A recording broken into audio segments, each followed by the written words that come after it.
ছাত্র জনতার অভ্যুত্থানে আওয়ামী লীগ সরকারের পতন হয়েছে। টেলিভিশনে এই খবর দেখে গত ৫ আগস্ট বিজয় মিছিলে যোগ দিতে যান সাভারের আশুলিয়ার মোহাম্মদ রিফাত হোসেন। সেদিন আর বাসায় ফেরেনি ওই যুবক।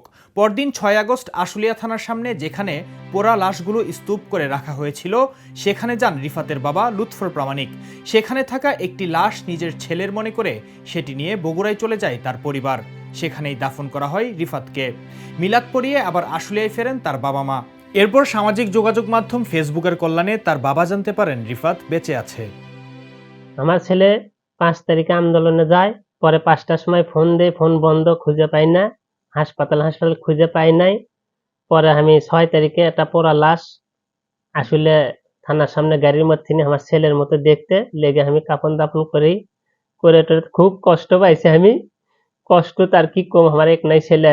পরে ১১ তারিখে ঢাকাতে আসি, ১০ তারিখে আসে, ১১ তারিখে আমি ফেসবুকে আমার ছেলের ছবি দেখতে পাই।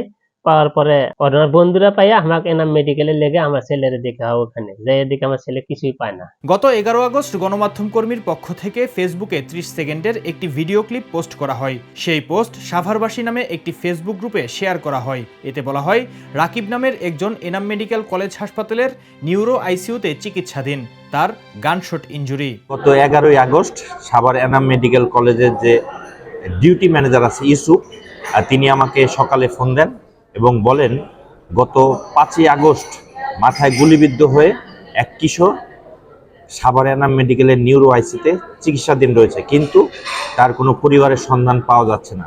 তিনি কথাও বলতে পারছেন না, অজ্ঞান অবস্থায় তার চিকিৎসা চলছে। আমি ৩০ সেকেন্ডের একটি ভিডিও করে নিউরো আইসি থেকে আমি সকালে সাভারবাসী গ্রুপে পোস্ট করি তার পরিচয় শনাক্তের জন্য। বিকেলবেলা সাভারের বাইপেল থেকে তার পরিবার সাভার এনাম মেডিকেলে এসে সেই গুলিবিদ্ধ কিশোরের পরিচয় শনাক্ত হয় এবং তারপর দীর্ঘদিন এনাম মেডিকেলে চিকিৎসা চলে। রিফাত বেঁচে থাকলেও মাথায় গুলি লাগায় তার অবস্থা আর স্বাভাবিক নেই।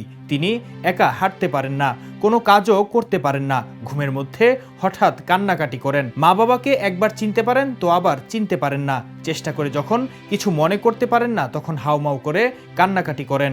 বন্ধু রিফাত আমাকেই চেনে না, আমাদের সবাইরই ভুলে গেছে, আমরা একসাথে আন্দোলনে গেছিলাম, সব ভুলে গেছি। রিফাতের মা বাবা জানান, ইসলামী ব্যাংক হাসপাতালে রিফাতের অপারেশন করেছেন ডাক্তার রুহুল কুদ্দুস।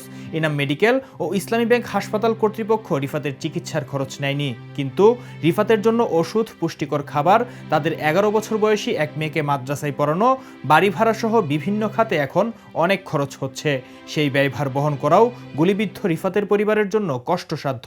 আমি যে কষ্ট করতেছি পোলার লেগে, আমি একটা ছোটখাটো চাকরি করতাম, তাও আর করতে পারতেছি না। পোলার লেগে ঘরে বয়ে রয়েছি। আমার জামাই ছোটখাটোটা চাকরি করে, একজনের যে কোন দিন সংসার চলে। আমরা অনেক দুঃখিত হয়ে আছি।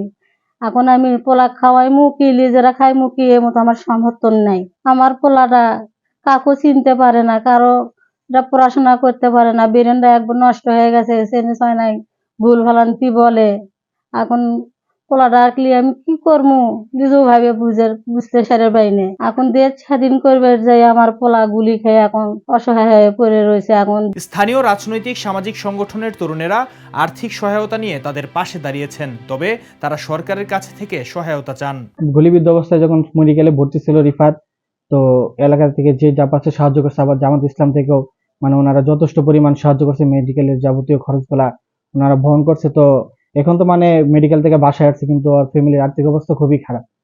তো আর আব্বা আম্মুর পক্ষে ওর চিকিৎসা চালানো বা ওর পরবর্তীতে কিছু একটা করা ওনাদের পক্ষে সম্ভব না। তো আমরা চাইতেছিলাম যে রাষ্ট্রীয়ভাবে যদি ওর জন্য কিছু একটা করে, যাতে ওর ভবিষ্যতে কিছু একটা করতে পারবে বা ওর চিকিৎসার জন্য যাতে একটা অনুদান পায়, আমরা এটাই চাইতেছিলাম। আশুলিয়ার দারুল ইসলাম ফাজিল ডিগ্রি মাদ্রাসার আলিম দ্বিতীয় বর্ষের ছাত্র রিফাতের ভবিষ্যৎ ও পড়াশোনা নিয়েও দেখা দিয়েছে শঙ্কা। এমন অবস্থায় তার চিকিৎসা ভার গ্রহণ করবে সরকার, এমনটাই প্রত্যাশা সর্বমহলের। Wasif Partho, the news desk. দেশে দেশে সবার সাথে দ্য নিউজ।